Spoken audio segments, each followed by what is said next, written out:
Pure Islamic mood کے ناظرین کو السلام علیکم۔ نبی کریم صلی اللہ علیہ وآلہ وسلم نے فرمایا، بخار کو برا نہ کہو، کیونکہ یہ آدم کی اولاد کے گناہوں کو اس طرح دور کرتا ہے جس طرح بھٹی لوہے کے زنگ کو دور کرتی ہے۔ صحیح مسلم۔ رسول اللہ صلی اللہ علیہ وآلہ وسلم نے فرمایا، راستوں میں بیٹھنے سے بچو۔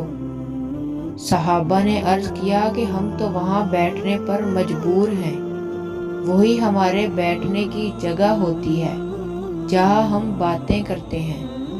اس پر آپ صلی اللہ علیہ وآلہ وسلم نے فرمایا کہ اگر وہاں بیٹھنے کی مجبوری ہی ہے تو راستے کا حق بھی ادا کرو۔ صحابہ نے پوچھا، راستے کا حق کیا ہے؟ آپ صلی اللہ علیہ وآلہ وسلم نے فرمایا، نگاہ نیچی رکھنا، کسی کو ایذا دینے سے بچنا، سلام کا جواب دینا، اچھی باتوں کے لیے لوگوں کو حکم کرنا اور بری باتوں سے روکنا۔ صحیح بخاری۔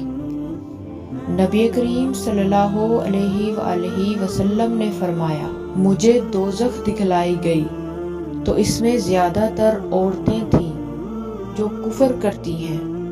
کہا گیا، حضور کیا وہ اللہ کے ساتھ کفر کرتی ہیں؟ آپ صلی اللہ علیہ وآلہ وسلم نے فرمایا کہ خاوند کی ناشکری کرتی ہیں اور احسان کی ناشکری کرتی ہیں۔ اگر تم عمر بھر ان میں سے کسی کے ساتھ احسان کرتے رہو، پھر تمہاری طرف سے کوئی بھی ان کے خیال میں ناگواری کی بات ہو جائے تو فوراً کہہ اٹھیں گی کہ میں نے کبھی تجھ سے کوئی بھلائی نہیں دیکھی۔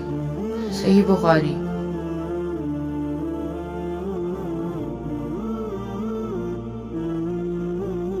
رسول اللہ صلی اللہ علیہ وآلہ وسلم نے فرمایا، اللہ اس شخص کے چہرے کو تر و تازہ رکھے جس نے میری حدیث کو سنا، اسے یاد کیا، اس کی حفاظت کی اور پھر اسے آگے بیان کیا۔